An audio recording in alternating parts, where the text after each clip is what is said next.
Yo creo que entre las propuestas de los y las candidatos y candidatos a legisladores, pocos proponen, una cosa es que lo crean, pero lo proponen como necesario el tema de eliminar el Senado.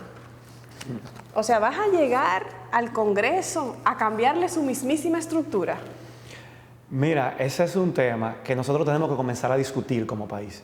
¿Por qué tenemos un Congreso bicameral? ¿Quiénes tomaron esta decisión? ¿En qué momento la tomaron? ¿A qué responde eso? Me parece importante introducir el debate. Yo estoy consciente de que esa es una decisión estructural del funcionamiento del Estado Dominicano y de uno de sus principales poderes, o su principal poder, que es el poder legislativo. Pero yo entiendo que introducir este tema en el debate electoral ahora, a propósito de las elecciones, hace que los demás candidatos tengan que posicionarse al respecto. Y nosotros proponemos eliminar el Senado porque entendemos que en la estructura actual que tiene el Congreso Nacional, el Senado es sumamente antidemocrático. Hemos tenido ya, tanto a favor de ambos de los partidos mayoritarios, que han tenido un control absoluto del 90% o el 100% del control del Senado, cuando ha habido una oposición que ha sacado por encima del 40% de los votos y sin embargo esa oposición no tiene una sola voz en ese Senado. Por lo tanto, es una Cámara Legislativa muy antidemocrática que no, a mi entender, no añade un valor sustancial a la calidad de la democracia y sin embargo tiene un costo anual de más de 2.000 millones de pesos. Y yo estoy consciente que la democracia debe tener un costo y que tenemos que estar dispuestos a pagarlo porque es digamos, el menos malo de los sistemas políticos con el que yo me identifico. Pero tiene que tener una razón de ser, que tengamos ese Senado. No le añade un valor adicional a la calidad de nuestra democracia y, sin embargo, tiene un costo que bien podría ser invertido en muchas necesidades, de muchas instituciones que sí son necesarias para nuestro país y que están financiadas por debajo de lo que debería estarlo, por ejemplo, la justicia. Hablando de costo, por ejemplo, barrilito, cofrecito, ¿tienes una propuesta en ese sentido también? Sí, uno de los principales ejes, claro, de nuestra propuesta, de nuestra agenda legislativa, es trabajar por la institucionalidad y la justicia. Y dentro de ese eje, para poder defender la institucionalidad, nosotros estamos proponiendo, y es una propuesta que ha asumido Alianza País, que se eliminen del presupuesto del Congreso Nacional las partidas destinadas a ayudas sociales. En los últimos 3 años, el Congreso Nacional, entre la Cámara de Diputados y los senadores, se han autoasignado más de 4.000 millones de pesos para repartir, para hacer clientelismo político. Eso es una distorsión de nuestra democracia, porque no es función de los diputados y los senadores regalarte una canasta en Navidad, una canastilla si tú das a luz, regalarte útiles escolares cuando llega el inicio del año escolar en agosto. Eso no es función de los diputados. Los diputados tienen la función de asegurarse que cada una de esas áreas que estamos hablando de salud, estamos hablando de educación, de acceso a la educación, de acceso a la salud, estén garantizadas como derechos en el presupuesto público. Yo, por ejemplo, no puedo creer que un diputado o un candidato a diputado que ande con una ambulancia, con su rostro, crea en la salud pública, crea en la salud como un derecho, cree en ofrecer como un favor personal a un ciudadano un derecho que le corresponde, pero se lo ofrece como un favor, esperando a cambio un voto, esperando a cambio un apoyo político. Y eso... Como con las mochilas de los estudiantes también, que eso parte el alma. Menores de edad yendo a un sistema educativo completamente roto, completamente inefectivo, que por cada 12 años que se pasa un estudiante dominicano en las escuelas públicas equivale a 6 años de educación, pero entonces llegan a las escuelas cargando mochilas con mensajes proselitistas o nombres de candidatos en las espaldas de los niños. O sea, eso retrata muy fuertemente lo que este sistema político hace en tiempo electoral, ¿no? Totalmente. Igual tú puedes decir, un diputado que reparta útiles escolares esperando un apoyo político a cambio es un diputado que no cree en la educación como un derecho, que tiene que estar garantizado. Que lo está negociando. Porque está negociando con él. Y se supone que el rol del diputado es asegurarse que el Ministerio de Educación tenga el presupuesto público suficiente para que todos los niños y niñas dominicanos que van a la escuela tengan los útiles que necesitan. O sea, ahí está el dinero para eso. Y que no tenga que pedírselo a un político como un favor, sino que le corresponde como un derecho. Y nosotros estamos haciendo una campaña educando. y empoderando a la gente a través de la educación, que la gente entienda estos temas, porque es la única forma como podremos cambiar esta realidad que tenemos. Esos serían dos cambios importantes, por ejemplo, que propones para uno de los tres poderes del Estado, que es el poder legislativo, pero también presentas propuestas acerca de ciertos cambios que tienen que realizarse al nivel de la justicia, tanto de la justicia que queda en manos del Ejecutivo como de la justicia que queda en manos del mismísimo Poder Judicial. En el caso del punto común que tienen, que es el Consejo Nacional de la Magistratura, propones una reestructuración. ¿En qué consiste? El Consejo Nacional de la Magistratura se reformó con el cambio constitucional del año 2010, que fue promovido por el expresidente Fernández. El Consejo Nacional de la Magistratura designa a los jueces de las altas cortes y ahí se agregó la figura del Procurador General de la República. Eso fue un retroceso en materia de independencia del Poder Judicial, porque el Procurador General de la República es un subalterno directo del Presidente de la República, que es nombrado y removido por el Presidente de la República cuando el Presidente quiera. Con eso el Presidente se aseguró un voto adicional en el Consejo y además se aseguró, si tú te fijas, no solamente un voto, sino dos, porque el Consejo pasó de tener 7 miembros a tener 8. Y con 8 miembros se convierte en un Consejo cuya membresía tiene un número par. Y cuando hay una votación que tiene, por ejemplo, 4 contra 4, que está dividida, 50-50, prevalece el voto del presidente del Consejo. Claro, porque vale el doble, se califica. Vale el doble, por lo tanto, el presidente de la República tiene 3 votos en ese Consejo. Y en un sistema presidencialista como el nuestro, donde el Congreso se elige el mismo día que se elige también el presidente de la República, lo que hemos tenido en los últimos años es que quien gana la presidencia también gana mayoría en el Senado y en la Cámara de Diputados. Por lo tanto, normalmente el presidente del Senado y la Cámara de Diputados terminan siendo del mismo partido del presidente de la República. Tú le añades esos 2 funcionarios más el procurador, con el presidente tiene 4 votos seguros más el voto del desempate.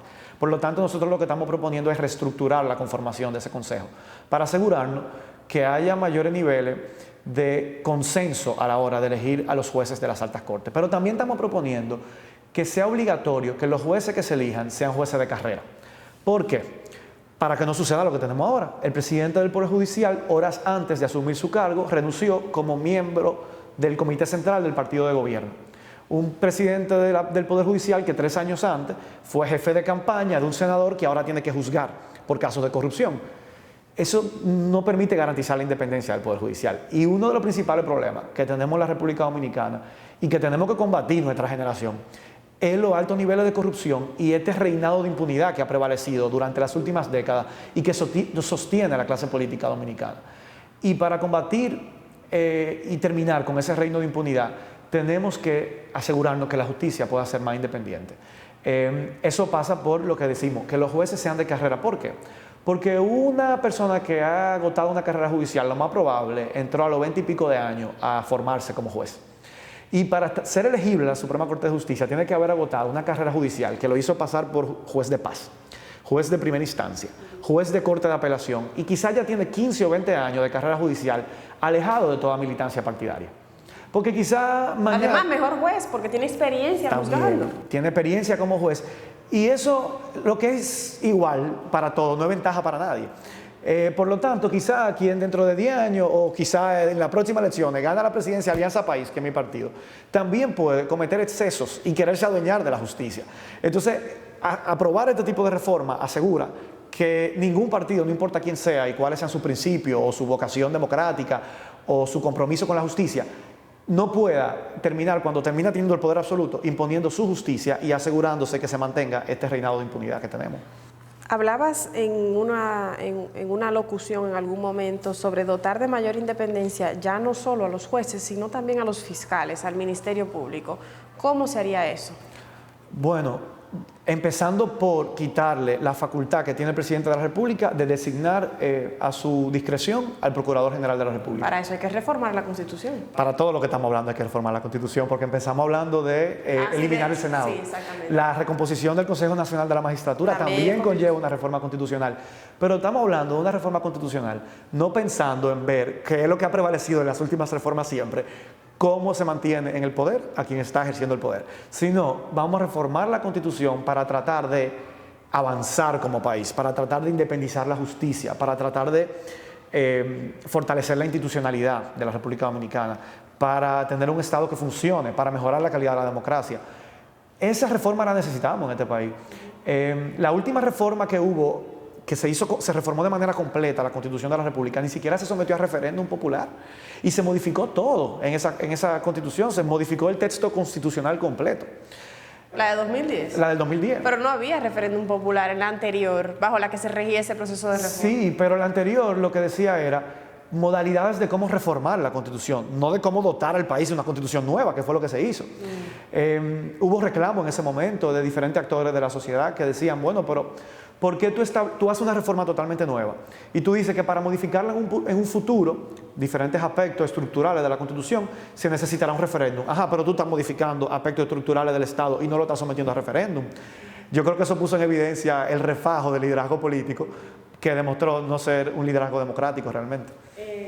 Recordemos que esa reforma fue producto del pacto de las corbatas azules entre el expresidente Fernández y el actual canciller Miguel Vargas, que pactaron esa reforma y llegaron al consenso político, gobierno y oposición, de aprobar todos estos puntos que, en mi opinión, conllevaron muchísimos retrocesos en materia de derechos humanos y en materia de fortalecimiento de la justicia, y que, sin embargo, se impuso sin que fuera sometido a la aprobación popular por voto. ¿Es realmente posible aumentarle hasta lo que puede ser idóneo dentro de las probabilidades al Poder Judicial el presupuesto que tiene? Yo creo que sí, Carolina. ¿Por qué? Como tú dices, aquí el presupuesto del Ministerio de Salud Pública también tiene pendiente un aumento significativo. Nosotros somos uno de los países del mundo, de la región latinoamericana, con menor inversión social. Y ya estamos a la altura de otros países en cuanto a inversión en educación, pero en cuanto a inversión a salud no hemos quedado atrás. Y entonces tú dices, bueno, quizá la salud es prioritario que la justicia. Anda en el 2 o en el 3%, ¿no? No pasa del 2. No pasa del 2. 2.1 es lo más lejos que ha llegado, en otro año ha sido 1.8 o 1.9. Pero en cuanto al sector justicia, la ley establece que debe andar por el 2.66% del presupuesto. Nosotros tenemos un presupuesto del Ministerio de la Presidencia totalmente abultado. Es el tercer ministerio con mayor presupuesto después de Educación, Salud y Obras Públicas, andan por ahí. Y entonces está entre los primeros cuatro ministerios con mayor presupuesto. Pero tú te pones a revisar las partidas. Primero, ahí hay un margen de discrecionalidad enorme del presupuesto del Ministerio de la Presidencia. Y segundo, el Ministerio de la Presidencia tiene partidas para trabajar áreas que están relacionadas con todos los otros ministerios. El Ministerio de la Presidencia tiene programas de la Presidencia que debería manejar el Ministerio de Medio Ambiente, como lo que tiene que ver con Quisqueya Limpia y el manejo de los desechos y residuos sólidos. Es un presupuesto que debería estar asignado en Medio Ambiente, porque hay un ministerio para trabajar esos temas. Entonces también tú tienes que el Ministerio de la Presidencia tiene asignado un presupuesto para... tiene presupuestos duplicados, por ejemplo, la OISOE. Ese es un presupuesto que debería... La Oficina de Supervisores de Obras del Estado. Exacto. Es un presupuesto que no debería existir y que es una dependencia del Ministerio de la Presidencia. Y las partidas presupuestarias están dentro del Ministerio de la Presidencia, pero que ese presupuesto debería estar asignado, por ejemplo, a obras públicas. O sea, hay una duplicidad de funciones dentro del Estado, que si tú te aseguras que esa duplicidad de funciones se elimine, no alcanzaría el presupuesto para asignarle a justicia lo que amerita. Además, los 2.500 millones de pesos que se le asignan y que nos cuesta el Senado de la República, bien podrían servir para asignárselo al Poder Judicial y asegurarse que un Poder Judicial que tiene que ofrecerle a los 10 millones de dominicanos el derecho a la justicia en los 158 municipios del país donde hay tribunales, en todo el territorio nacional, con una carga altísima. No se justifica que el presupuesto del Congreso Nacional esté por encima o muy cercano al presupuesto del Poder Judicial. El Poder Legislativo solamente tiene una sola sede, solamente tiene 222 representantes. Su función es legislar, fiscalizar y representar. No tiene que ofrecer servicios directos al pueblo, repartido y distribuido en los 158 municipios del territorio nacional. Entonces, ¿por qué tú tienes partidas presupuestarias tan similares entre ambos poderes del Estado? Yo pienso que esos 2.500 millones de pesos que podrían eliminarse, que nos podríamos ahorrar eliminando el Senado, podrían asignarse al Poder Judicial, que es una necesidad más importante que tiene la ciudadanía, el pueblo. La gente creería que en este país los cambios legales o legislativos que hay que impulsar se se reducen o se limitan a esas grandes estructuras, el Senado, el Consejo Nacional de la Magistratura, pero aquí hay temas de derechos humanos pendientes de aprobación, como por ejemplo la prohibición del matrimonio infantil, que es uno de los ejes que prometes abordar de ser diputado de la circunscripción número 1 del distrito. Ese es un tema importantísimo y me alegro que se esté tocando en la campaña, porque quiere decir que los diputados que vamos a partir del 16 de agosto al Congreso vamos con un compromiso firme de atender esta realidad. Es una realidad muy fuerte, muy dolorosa. La mayor parte de este matrimonio infantil es un matrimonio de hecho. Es un matrimonio de hecho porque en la mayoría de los casos no se formaliza a través de la ley, de la formalidad en la oficialidad del Estado civil. Pero la República Dominicana se permite que se considera el sistema judicial que a partir de los 13 años las niñas ya pueden dar su consentimiento. Con el permiso de los padres a partir de los 15 años, pero desde los 13 años el sistema judicial acepta que puede dar el consentimiento.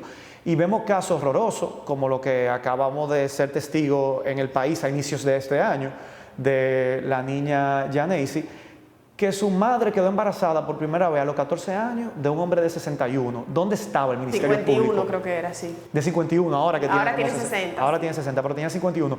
¿Dónde estaba el Ministerio Público en ese momento? Porque ese es un delito de acción pública, eso se llama seducción de menores.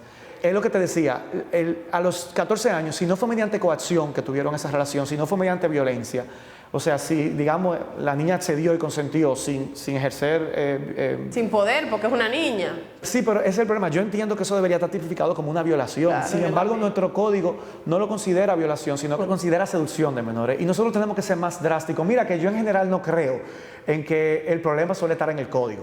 Yo creo que nosotros tenemos leyes que el problema es que no se cumplen. El problema es que no se investigan. El Ministerio Público, ¿qué hizo? Desde que un hospital recibe a una niña de 14 años embarazada, yo creo que tiene el deber moral de investigar quién es el padre. Y si se considera, y si se verifica o se constata que el padre es una persona mayor de edad que le lleva, le quintuplica la edad, casi, le cuatruplica la edad, debe automáticamente informar al Ministerio Público de esa demarcación para que el Ministerio Público, ese es un delito de acción pública, actúe de manera inmediata y podamos así como sociedad impedir que casos como estos, o sea, y que esa niña pueda, en lugar de convertirse en madre cuando tendría que estar estudiando y preparándose y formándose, cae a partir de ahí en un círculo de la pobreza, porque ya no puede continuar sus estudios, ya entonces es dependiente de otra persona y tiene una persona que depende de ella, tiene que comenzar a trabajar, o sea, ahí se va produciendo un círculo de la pobreza donde se hace sumamente difícil que esta niña pueda salir adelante y pueda ser una persona productiva, útil en la sociedad, feliz, que es lo que al final del día queremos. Ese es uno de nuestros compromisos, Caro. Y qué bueno, me alegro mucho que en esta campaña electoral ese tema se está poniendo sobre el debate e invitar a la ciudadanía que averigüe cuál es la posición de los candidatos por los que piensa votar con relación a esos temas. Porque hay muchos diputados que se están tratando de reelegir ahora mismo y que se han negado desde el Congreso Nacional. Que han votado en contra, de hecho. Que han votado en contra y se han contra negado de la prohibición. a aprobar la prohibición. Yo creo que si un ciudadano o una ciudadana no tiene tiempo para investigar a fondo todas las propuestas de los candidatos, que use eso como límite mínimo. Como límite mínimo para determinar de aquí hacia allá, por esa gente no se puede votar. Ese y otros temas que son parte de nuestro eje. Me imagino que por ahí hablaremos, por ejemplo, el tema del medio ambiente. Ese es un tema importantísimo que todo el que tenga conciencia con relación a esos temas debería averiguar qué piensan los políticos que están tratando de pedirle su voto sobre esos temas. Son temas básicos, fundamentales. ¿Crees realmente que tiene un costo político electoral apoyar a las mujeres? ¿Crees que es inviable ser candidato y apoyar el derecho de las mujeres? Yo creo que no, yo creo que es más el miedo que existe de asumir una posición de frente y firme que el costo real. Mira, no te voy a decir que no lo tiene. Yo me he encontrado con gente que me dice, mira, a mí me encantan tus propuestas. Yo creo en lo que tú hablas sobre el tema de la justicia, sobre el tema del medio ambiente, me identifico mucho con todo lo que tú propones para nosotros tener y disfrutar una ciudad más vivible y los temas que tú hablas sobre seguridad ciudadana, pero en eso yo no estoy de acuerdo contigo y ya por eso yo no puedo votar por ti. Sin embargo, yo por eso no puedo dejar de decir lo que creo y dejar de defender lo que yo creo justo. Y yo creo que a nosotros nos hacen falta como país muchos más dirigentes políticos que piensen así, sincero. De José Horacio tú no vas a esperar hipocresía ni no va a defender cosas en las que no cree. Entonces, al final yo digo, mira, más te vale tú al final tener un representante que tú sabes lo que piensa, que alguien que puede terminar siendo hipócrita y que por miedo no dice lo que de verdad cree o no se atreve a defender la cosa en la que cree. Porque tú crees que hay muchos legisladores y legisladoras que sí creen en las tres causales, pero no lo dicen. Mira, yo soy militante de este tema no desde ahora. Yo en el año 2009, cuando se estaba en el proceso de reforma constitucional del 2010, me movilicé en contra del que en ese momento era el artículo 30, que ahora quedó como artículo 37, porque entendía que representaba una dificultad para garantizar los derechos a la salud y a la vida de las mujeres y a la dignidad. Y me movilicé en ese momento, ya de eso han pasado más de 10 años. Y en ese momento yo recuerdo que se denunciaron legisladores que estaban en contra de que, a favor de ese artículo 30 que presentaba obstáculos para que se pueda, en circunstancias excepcionales, despenalizar el aborto. Sin embargo, no en circunstancias como esa, sino simplemente por decisión propia, habían llevado a chicas, mujeres que habían dejado embarazadas a hacerse un aborto y lo habían promovido. Entonces tú dices, ok, qué bonito el discurso, tú quieres que sea ilegal. Ellos no creen eso. En resumen, ellos no creen, no creen lo que dicen en el hemiciclo. Tú crees que sea ilegal, pero tú no estás dispuesto a cumplir con la ley. Entonces, si algo yo he aprendido, los legisladores no deben aprobar leyes que no están dispuestos a cumplir. Y si yo entiendo que es injusta una ley, que yo, por ejemplo, si mi hermana es violada en una situación terrible, que espero que nunca suceda, y queda embarazada, yo no la voy a obligar a obligar a ella a decir, y a juzgarla si decide interrumpir ese embarazo. Si lo decide llevar adelante, la voy a apoyar. Creo que tiene el derecho de hacerlo. Si decide interrumpirlo, también la voy a apoyar. Creo que tiene el derecho de hacerlo. Son circunstancias extremas.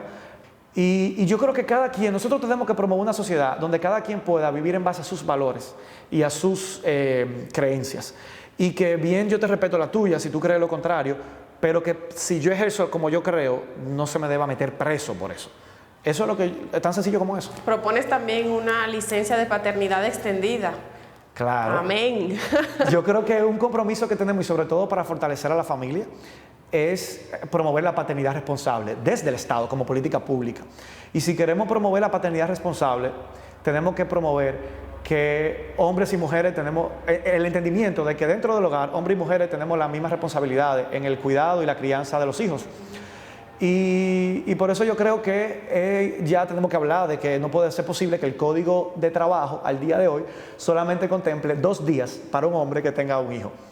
El mensaje que le dice el Estado a la sociedad es claro, la responsabilidad del cuidado de la primera infancia es una responsabilidad de la madre. Tú como padre no tienes que estar.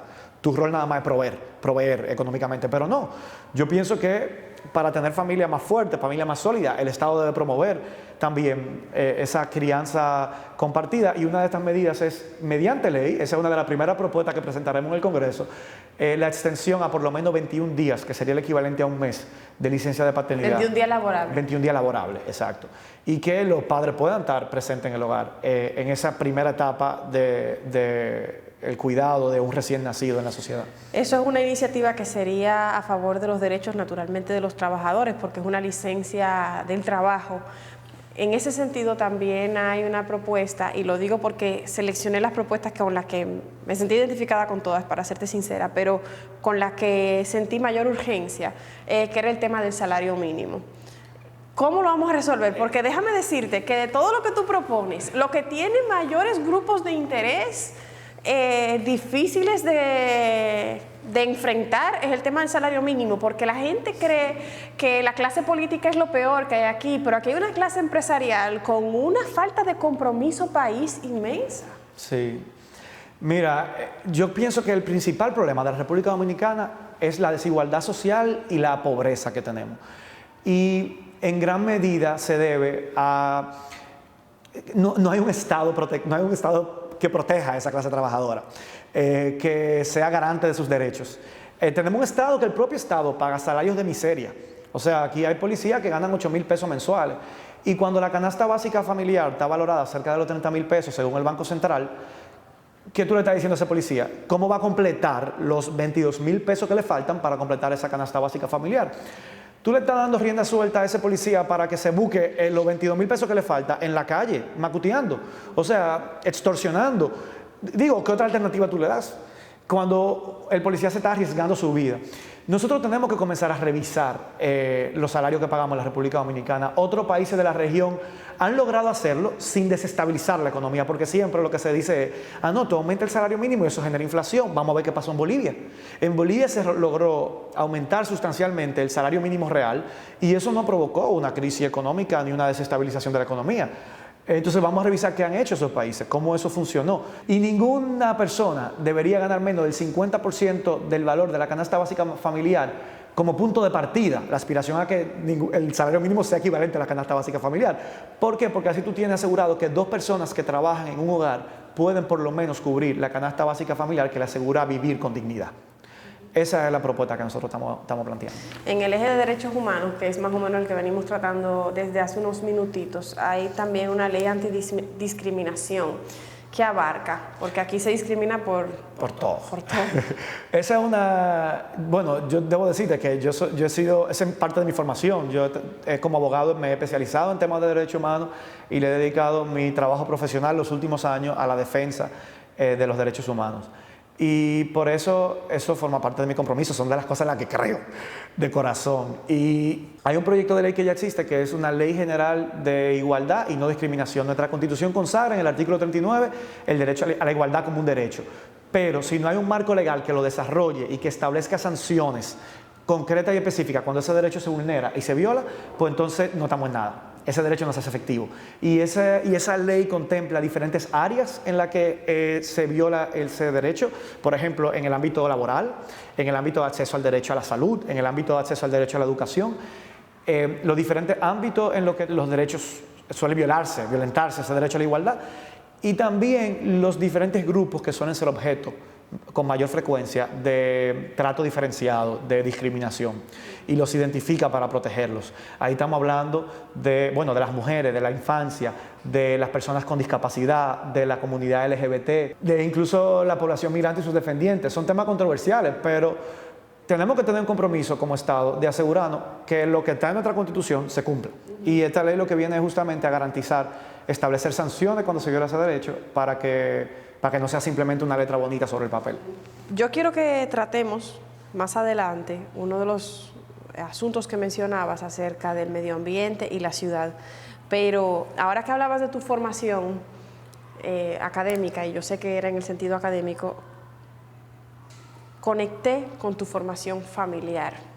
Quien no te conoce y quien no sabe quién eres, puede no saber por qué se le ocurre la política a José Horacio. ¿Por qué se le ocurre la política a José Horacio? Mi papá y mi mamá nunca han sido militantes políticos, ni tampoco en ningún partido. Pero sí yo vengo de una historia familiar que nos marcó. Mi papá nace en el exilio, en Venezuela, de padres dominicanos exiliados, que eran combatientes de la dictadura. De hecho, mi papá queda huérfano a los 6 años, porque mi abuelo, su padre, que yo llevo su nombre, era uno de los comandantes de la expedición de Constanza, Maimón y Estero Hondo. Vino en una embarcación por Maimón en el año 1959. Y del lado materno también, mi abuelo estuvo preso en la cárcel de la 40 y fue torturado desde aquí también como joven combatir el régimen de Trujillo.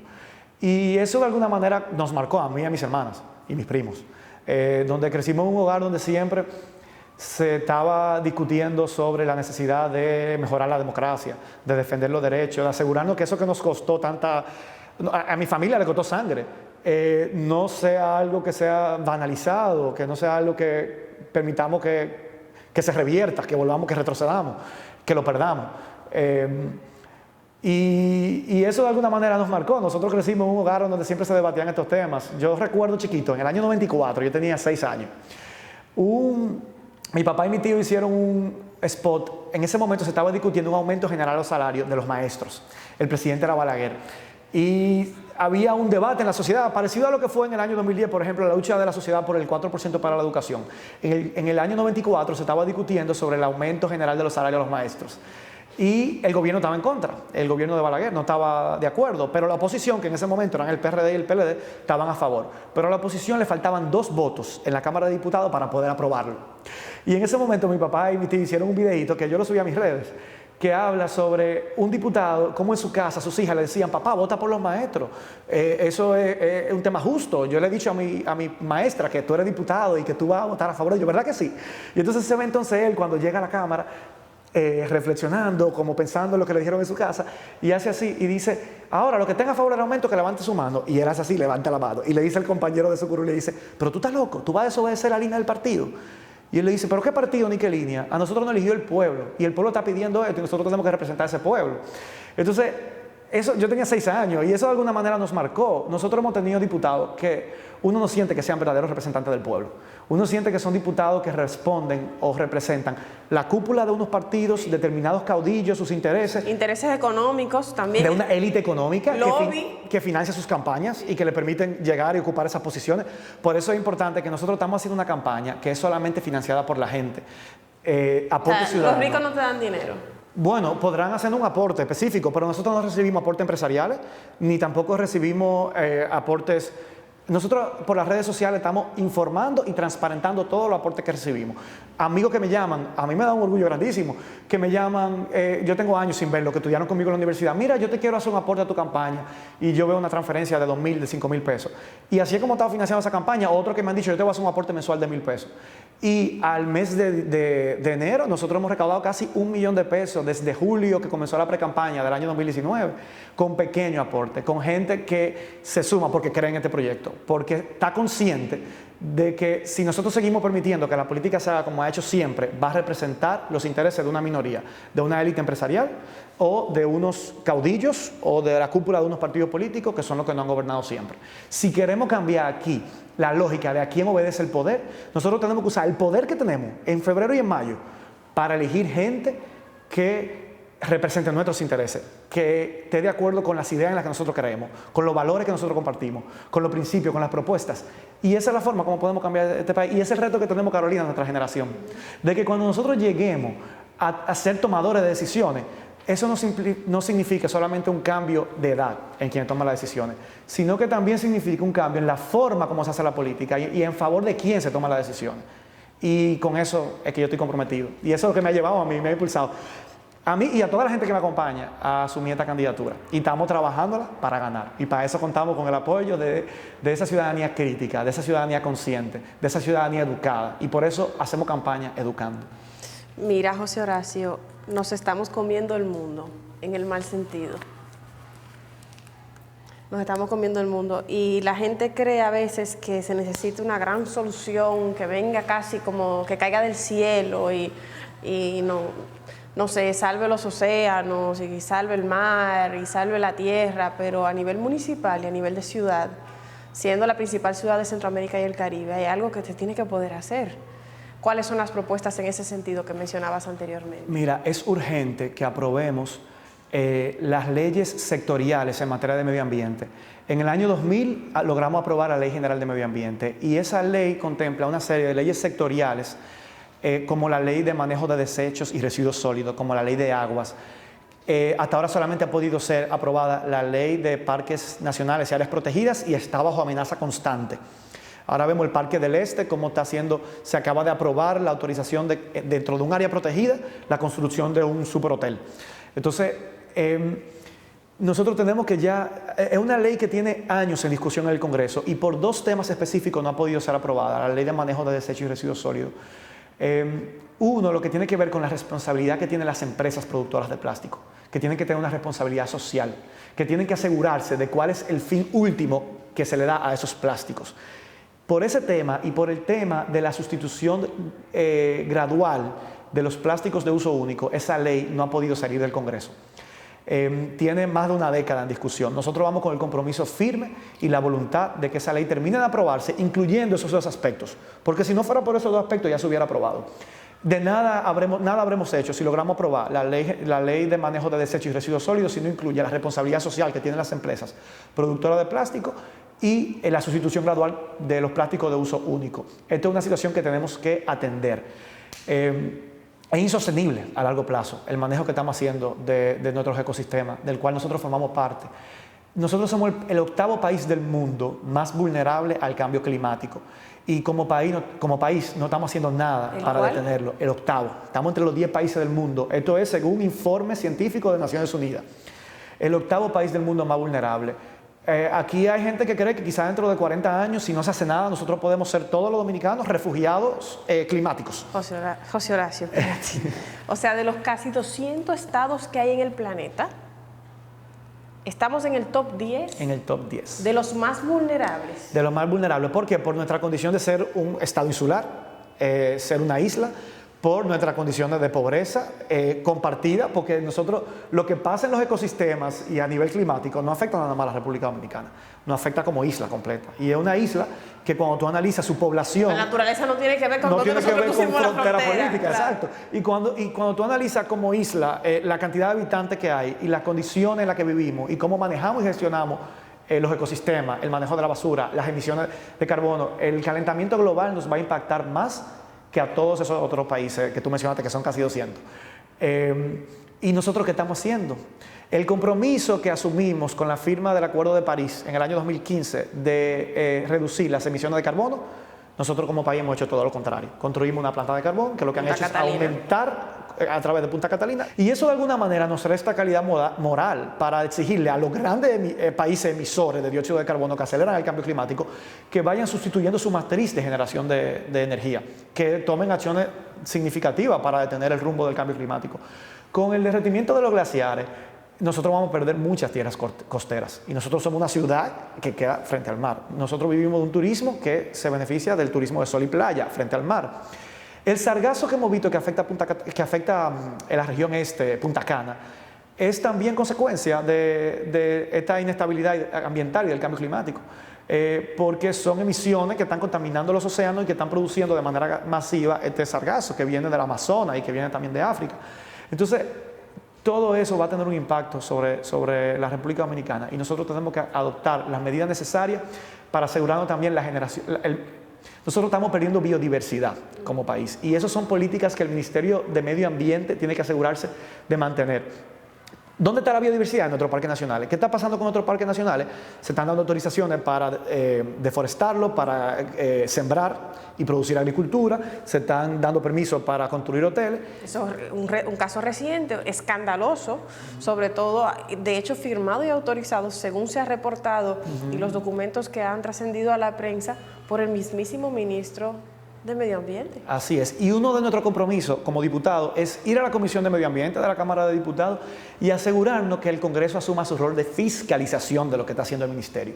Porque el rol de un congresista no solamente propone leyes y que esas leyes se aprueben, es asegurarse que esas leyes que ya se aprobaron se estén cumpliendo y que las autoridades encargadas de hacerla cumplir estén haciendo su trabajo.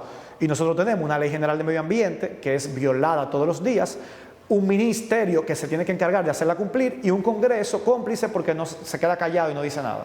Entonces es importantísimo que el Congreso asuma ese rol, interpele al ministro de Medio Ambiente, haga traslados a estas zonas que se denuncian donde están pasando estas deforestaciones de áreas protegidas y ver con los propios ojos qué está pasando. Y si hay que destituir al ministro de Medio Ambiente porque no está haciendo su trabajo y porque está permitiendo que se viole la ley, pues el Congreso tiene que asumir ese rol. Y eso es parte de nuestro compromiso desde el Congreso que estamos asumiendo. Hablando de disciplinar al poder en general, recientemente se te vio, eso es echarle un boche en buen dominicano, a la gente de la Fuerza del Pueblo y el Partido Reformista que utilizaron el himno del 14 de junio en un evento proselitista. Sí, no, lo que han dicho es que es el himno oficial de ese partido. Y ese himno es un patrimonio del pueblo dominicano. Llegaron llenos de patriotismo, enamorados de un puro ideal, y con su sangre noble encendieron la llama augusta de la libertad. ¿Quiénes llegaron llenos de patriotismo? Se refiere a los héroes de Constanza, Maimón y Estero Hondo que llegaron en junio del año 1959. ¿Quién era el presidente legalmente, el presidente de la República cuando sucede ese acto heroico histórico? Balaguer. Era Joaquín Balaguer, legalmente, aunque sí, sabemos términos formales. En términos formales y de la legalidad, era Joaquín Balaguer. Entonces ahora tú verás a los herederos de Joaquín Balaguer, el presidente del Partido Reformista, y toda esa claque que lo que ha hecho es reproducir esa forma de hacer política, clientelar, asistencialista.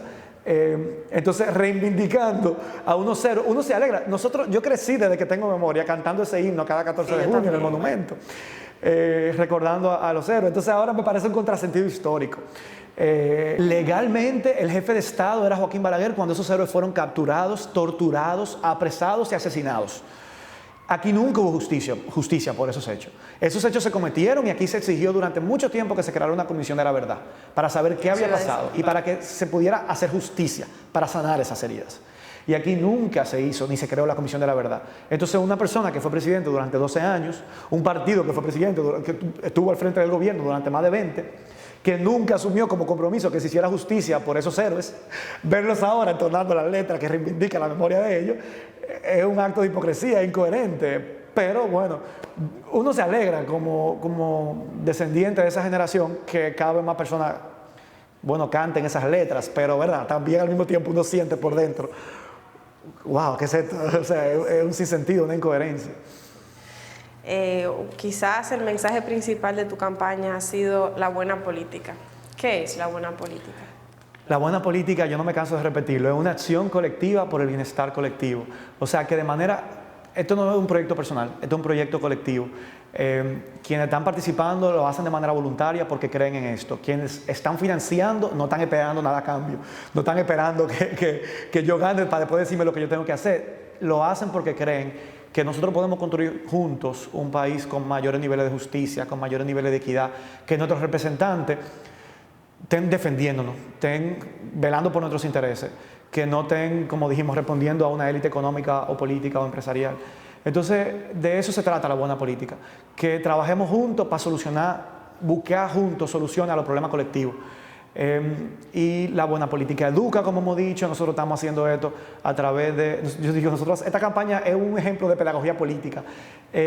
Y también la buena política la construimos entre todas y todos, y eso es lo que estamos haciendo. Nosotros decimos, este año 2020 debe ser el año de la buena política, y eso es lo que queremos, que gane el voto consciente, el voto informado. Amén. Mira, José Horacio, en el sector profesional, por decirlo de alguna manera, en el que me desempeño, sobre todo cuando se trata de hacer un trabajo independiente de los partidos y de las contiendas electorales y de los intereses políticos, partidarios, hay mucha reserva para manifestar apoyo a candidatos de cualquier nivel, es decir, de diputación, de senaduría, de alcaldía, de presidente, a nivel presidencial.